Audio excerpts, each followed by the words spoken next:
మా ఇంట్లో వరలక్ష్మి వ్రతము కన్నుల పండుగగా జరిగిన వరలక్ష్మి వ్రతాన్ని ఎలా చేసుకున్నాను, 8 గంటలలోకి పూజ పనులు ఎలా పూర్తయ్యాయి అనేది మీ అందరితోటి ఈరోజు షేర్ చేయబోతున్నాను. హలో వ్యూయర్స్, ఎలా ఉన్నారు? మీరందరూ ఆనందంగా ఉండాలి అని మనస్ఫూర్తిగా కోరుకుంటూ welcome back to our channel. నేను మీ ఆంధ్ర అమ్మాయి నిర్మల. నైట్ పడుకోవడానికి కొంచెం లేట్ అయిపోయింది. ఎగ్జాక్ట్ గా 12:30 అయితే అయ్యింది. లేట్ గా పడుకున్నాం కాబట్టి మనం కూడా కొంచెం చూసుకునే స్లేయాలి. ఎందుకంటే మన హెల్త్ ని కూడా ఒకసారి మైండ్ లో పెట్టుకోవాలి.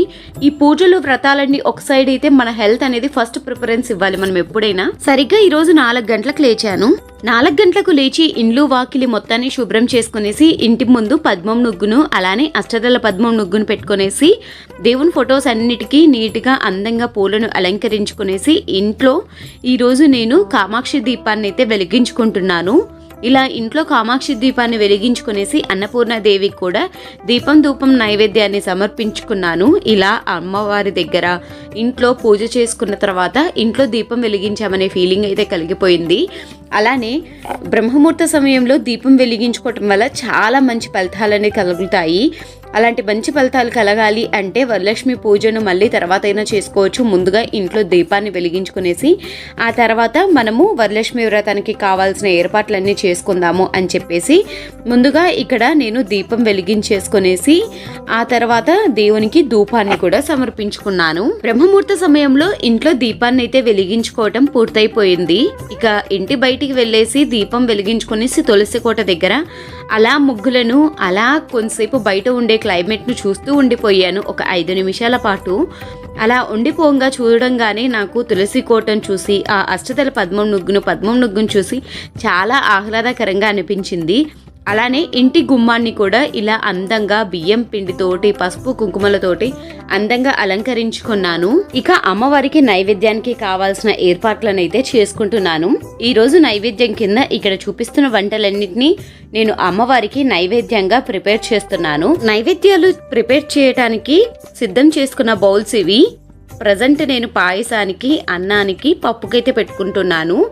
ఈ 3 బౌల్స్కు ముందుగా వీటిని శుభ్రం చేసుకునేసి ఆ తర్వాత వీటిని పసుపు కుంకుమలను పెట్టుకునేసి దేవుని నైవేద్యాలను ప్రిపేర్ చేసుకుంటున్నాను.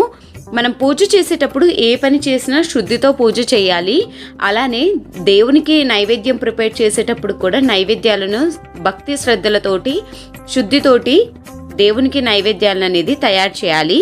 అందుకోసం ఇలాంటి ప్రిపరేషన్స్ నేను ఈరోజు వంటని ఎలా ప్రిపేర్ చేశాను ఏంటి అనేది జస్ట్ ఒక 2 మినిట్స్లో వంట వీడియోస్ అన్నిటినీ చూపిస్తాను. ఎంత క్విక్గా నేను వంట చేసుకున్నాను ఏంటి అనేది మీ అందరితోటి షేర్ చేయాలి. అంతేకాకుండా 9 రకాల నైవేద్యాలు ప్రిపేర్ చేయాలి అంటే అయ్యో బాబోయ్ 9 రకాల వంటలా అసలు అవుతాయా కాదా అని అందరికీ సందేహంగా ఉంటుంది. అలాంటి సందేహం ఏమీ లేకుండా క్విక్గా మనము 9 రకాల వంటలను అనేది ఎలా ప్రిపేర్ చేసుకోవాలి అనేది వితిన్ 2 మినిట్స్లో మాత్రమే నేను మీకు చూపించబోతున్నాను. వరలక్ష్మి వ్రతంలో భాగంగా వంటలకు కూడా చాలా ప్రత్యేకత ఉంటుంది. వంటలకు ప్రత్యేకతతో పాటు అమ్మవారికి సమర్పించే నైవేద్యాలు కూడా చాలా ప్రత్యేకం. ఈ 9 రకాల నైవేద్యాలు చాలా ఇష్టపూర్వకంగా చాలా ఇష్టంతో ఎగ్జాక్ట్గా 7 గంటల లోపు ఈ వంటలన్నింటినీ పూర్తి చేసుకున్నాను. బ్రహ్మముహూర్త సమయం 5:30 కల్లా పూజ పూర్తి చేసుకునేసి వంట పనులను 1 గంట లోపు పూర్తి చేసుకునేసి ఆ తర్వాత దేవుని పూజ సామాన్ అన్నిటినీ నేను సిద్ధం చేసుకునేసి పూజకైతే ఎగ్జాక్ట్గా 8 గంటల కల్లా పూజను అనేది పూర్తి చేసుకున్నాను.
ఇలా క్విక్గా నేను అమ్మవారికి కావాల్సిన 9 రకాల నైవేద్యాలను అనేది ప్రిపేర్ చేశాను. ఈ విధంగా 9 రకాల నైవేద్యాలను ప్రిపేర్ చేసిన తర్వాత పూజ పనులు అనేది స్టార్ట్ చేశాను. నైవేద్యాలు ఒక పక్కన, పూజ పనులు ఒక పక్కన చేసుకుంటూ ఉండాలి అంటే ఒక్కొక్కటి మర్చిపోతూ ఉంటాము. అసలు వంట ఎలా చేస్తున్నాము అనేది కూడా మర్చిపోతాము. అలానే పూజకు ఏమేమి అరేంజ్మెంట్స్ చేసుకున్నాము అనేది కూడా మర్చిపోతాము. ముందుగా పిల్లల్ని అయితే అస్సలు నిద్ర లేపలేదు. వాళ్ళను నిద్ర లేపితే నాకు అసలు పని కాదు. అందుకు వాళ్ళని నిద్ర లేపకుండా ఇలా పూజకు కావాల్సిన అరేంజ్మెంట్స్ అన్నిటినీ చేసుకున్నాను. ఆ తర్వాత పీఠానికి నీట్గా శుభ్రంగా పసుపు కుంకుమలతోటి అందంగా అలంకరించుకొనేసి ఆ తర్వాత బియ్యం పిండితోటి అష్టదళ పద్మం నుగ్గునైతే పెట్టుకుంటున్నాను. ఇలా అష్టదళ పద్మం నుగ్గును బియ్యం పిండితోటి పెట్టుకొనేసి ఇక్కడ కలశాన్ని అయితే ఏర్పాటు చేసుకుంటాను. ఆల్రెడీ ప్రీవియస్గానే మనము అమ్మవారిని అనేది ప్రతిష్టాపన చేసుకున్నాము. అమ్మవారిని అలంకరణ కూడా చేసేసుకున్నాము. మొత్తం పూర్తయిపోయింది.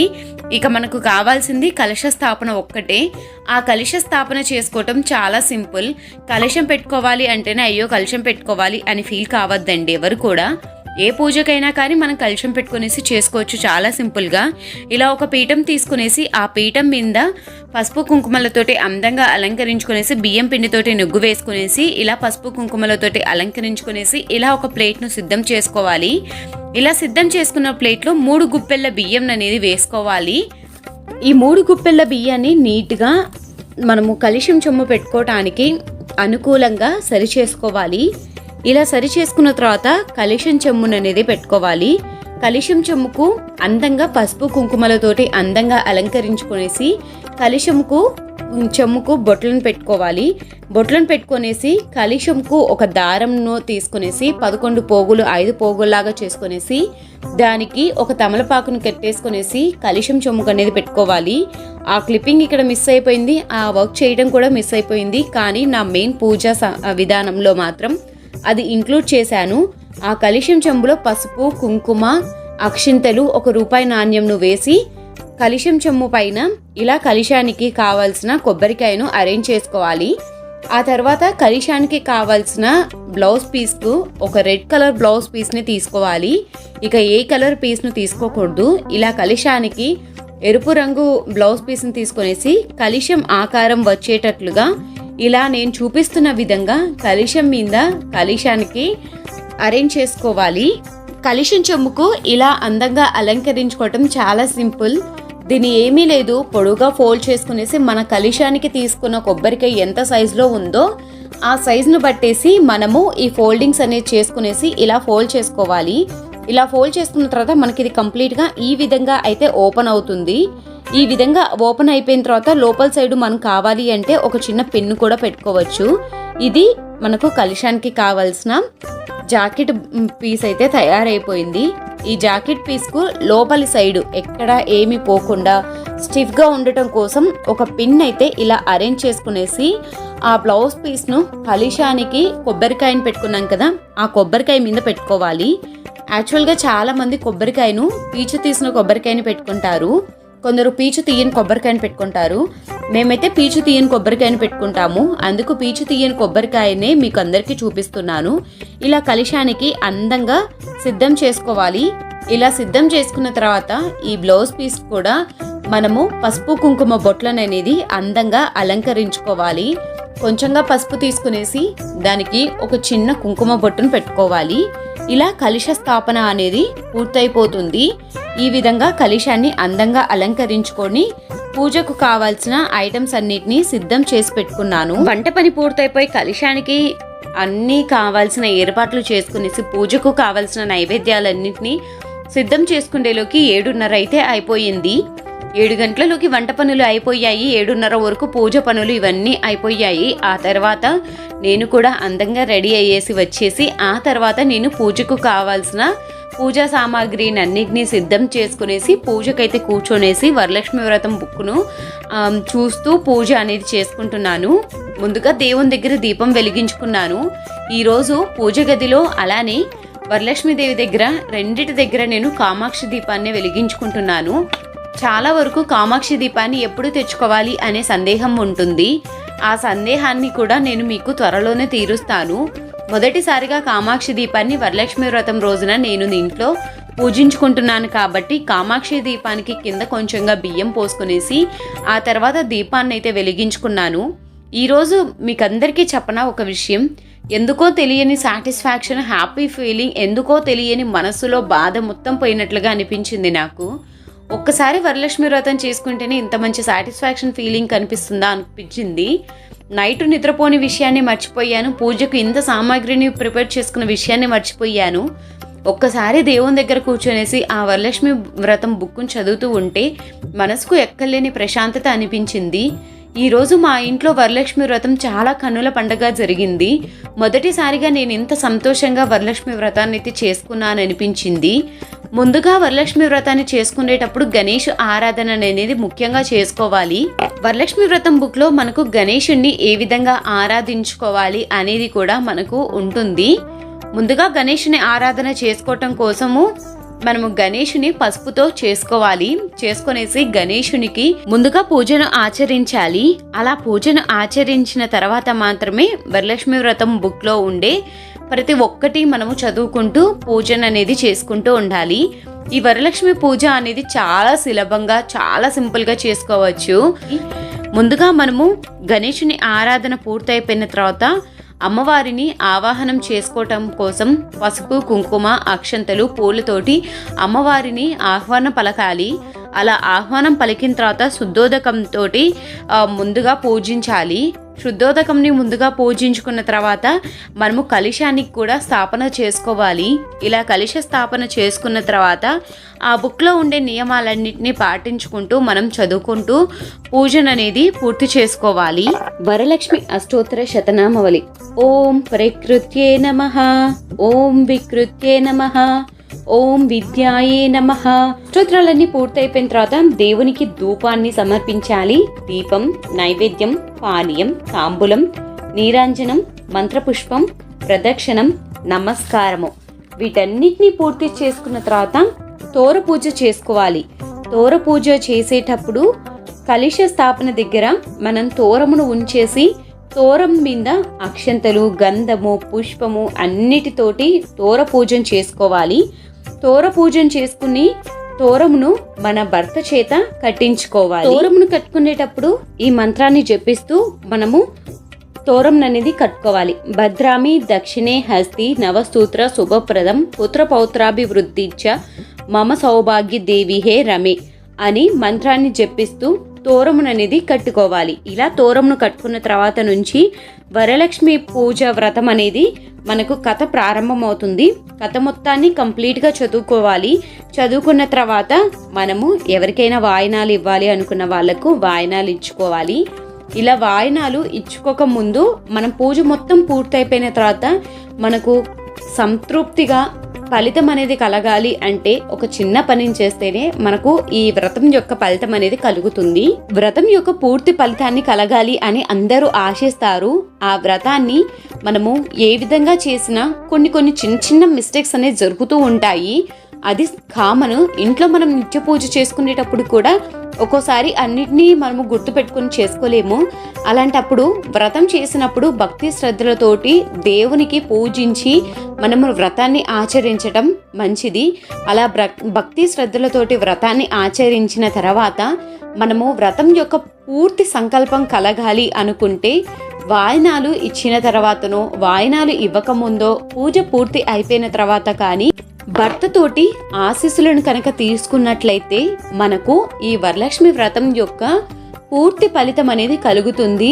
ఈ ఒక్క విషయాన్ని అస్సలు మర్చిపోవద్దండి.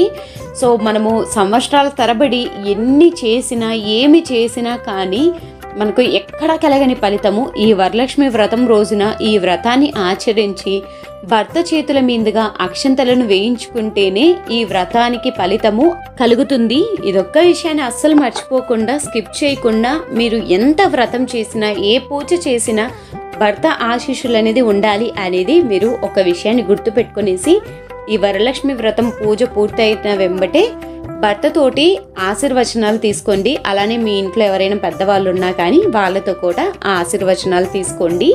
మంచి ఫలితాలను కలుగుతాయి. ఈ 4వ వారం ఎవరైనా వరలక్ష్మి వ్రతం చేసుకునే వారు ఎవరైనా ఉంటే వారందరికీ ముందుగా వరలక్ష్మి వ్రతం యొక్క శుభాకాంక్షలు. ఈ వ్రతంలో నేనేవైనా తప్పులు చదివినా, నేనేవైనా పొరపాట్లు చేసినా ఆ దేవుణ్ణి చేతులారా నమస్కరించుకుంటూ వేడుకుంటున్నాను. ఇటువంటి పొరపాట్లు ఏవైనా ఉన్నా కానీ నన్ను క్షమించమని. మనము ఎన్ని వ్రతాలు చేసినా ఏమి చేసినా ఏదో ఒక పొరపాటు అనేది జరుగుతూ ఉంటుంది. అటువంటి పొరపాట్లు ఏమీ జరగకుండా మంచిగా ఈ వ్రతాన్ని ఆ అమ్మవారికి స్వీకరిస్తున్నట్లుగా చేతులు ముక్కొనేసి అమ్మవారిని వేడుకోనివ్వాలి.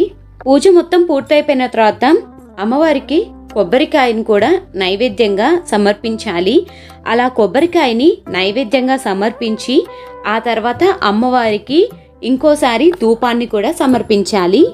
సుగంధభరితమైన ధూపం వెలుగుల్లో, ఆ దీపం వెలుగుల్లో అమ్మవారిని చూడటానికి 2 కన్నులు సరిపోలేదు. ఈరోజు వరలక్ష్మి వ్రతం అయితే చాలా కన్నుల పండుగగా చాలా ఆనందంగా జరుపుకున్నాను. నా మనసుకు చాలా ఆహ్లాదకరమైన అనిపించిన రోజు అంటే ఈ వరలక్ష్మి వ్రతం రోజు.